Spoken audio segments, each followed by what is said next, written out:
Hey coin collectors, Dan the Collecting Man here. Today I want to talk about the purple poppy being in cards and encapsulated. Are these items that are worth buying, or are you wasting your money getting these kind of encapsulated or carded coins? So I just want to go through a little bit of my thoughts, some of the key things that I've seen in these.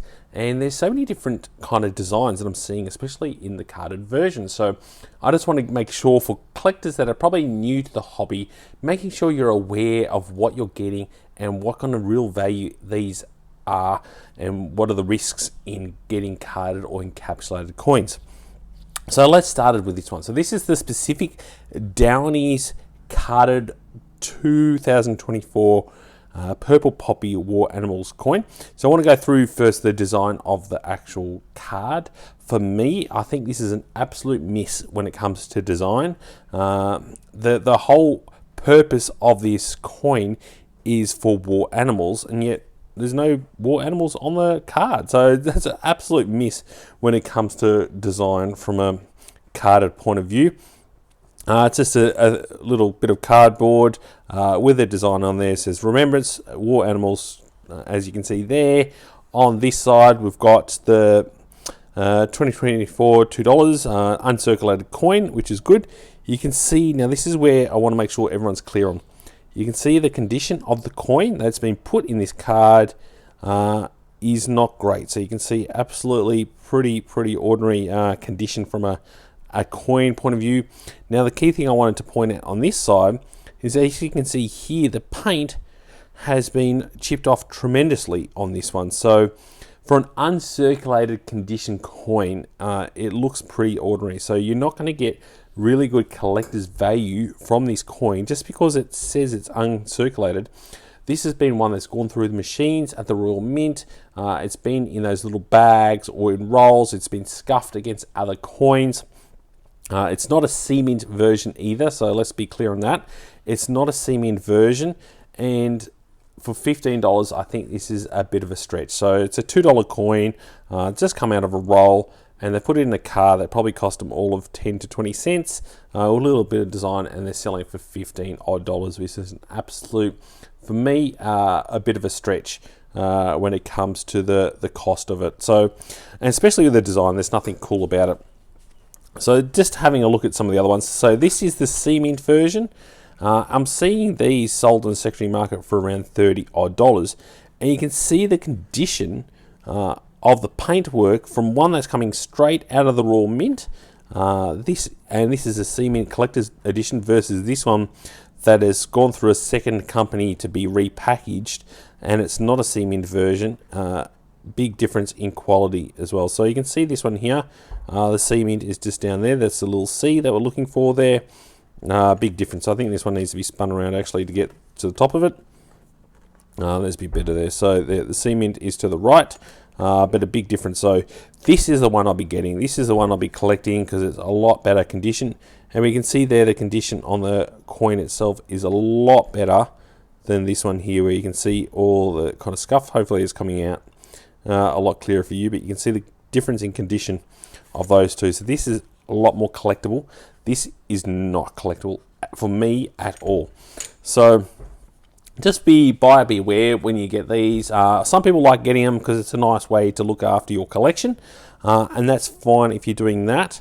But for a collecting investment point of view, you can see it's pretty ordinary. Another thing to look out for is these are kind of the older Downey's style ones that they had, a little bit more plain when it comes to design. But see here how they've got struck by the Royal Australian Mint. So it's a little bit misleading. It makes you think it's a Royal Mint product.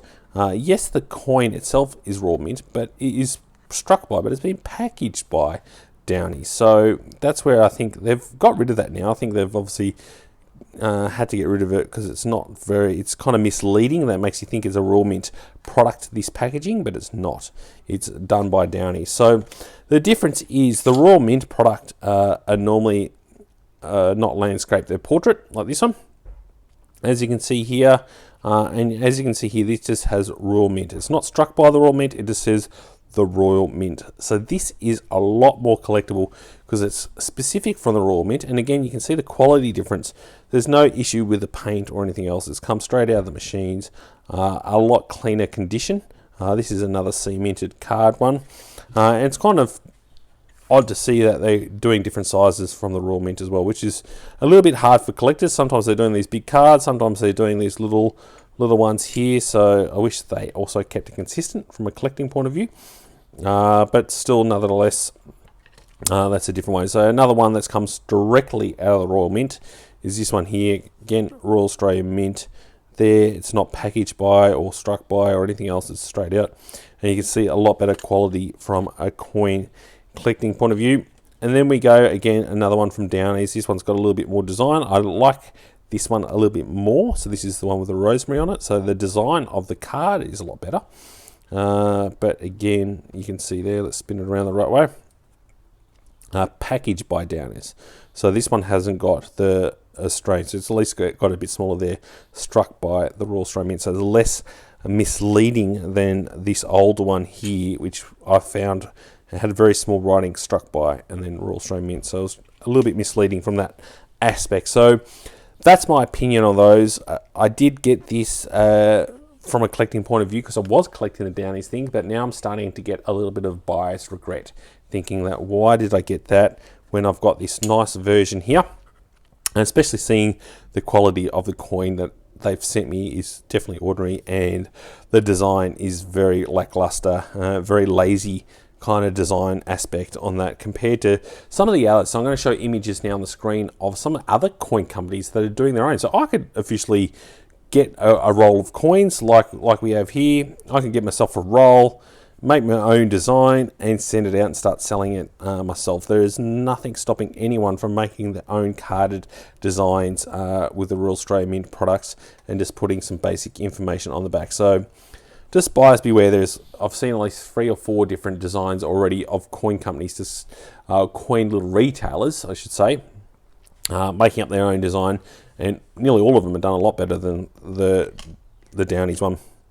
Then we come to the encapsulated one. So this one is from M.R. Roberts. So I only started collecting these when they started coming out with these ones here for the first King Charles coins. And as you can see, the quality of the coins that were coming from them is a lot better. So you can see the difference in the quality that they're at least sending out in this capsule one. There's a little bit of paint missing here, but for me, this is a lot better version and a lot cheaper. So this was only $12.50.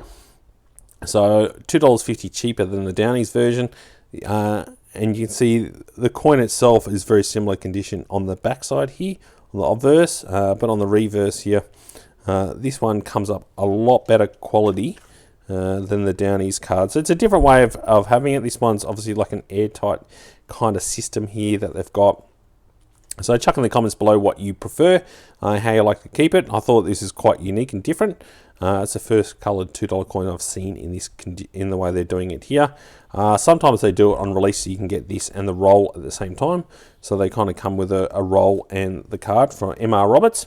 So at least they're trying to do something a little bit different than Downies. But nonetheless, for me, a roll like this from the Royal Mint with the Royal Mint stamp is definitely the way to collect it. Having them carded direct from the Royal Australian Mint. You can see this one well and truly branded Australian Government Royal Australian Mint. Good branding, and you know this is going to hold a lot longer term collector value than just some other coin company chucking it in a card and trying to flog it off in that aspect. So just buyers beware when it comes to that. Make sure you get the ones that are branded Royal Australian Mint or the Perth Mint. They are the ones that are going to hold a lot more collector valuable for the long term than any of these other coin companies. So hopefully this is informative. Make sure you do give us a thumbs up if you enjoy coin collecting, especially $2 coin collecting. And if you're not yet subscribed to Dan the Collecting Man, make sure you do. I have done the interview with the Royal Australian Mint, and I'm just in the midst of editing the video. I want to make sure I put a lot of effort into the quality of the editing, and what they told me was absolutely fantastic. I could not believe how much detail they would give for me in the video, and I can't say thank you enough to the Royal Australian Mint for doing the video and giving me as much content as they did. So look out for that. They'll be coming out hopefully in the next week or so once I edit it and get it approved from the Royal Australian Mint for release. But looking out for that. It's pretty cool. And as always, thanks so much for watching and joining the coin collecting community. I'll catch you in my next video. Dan.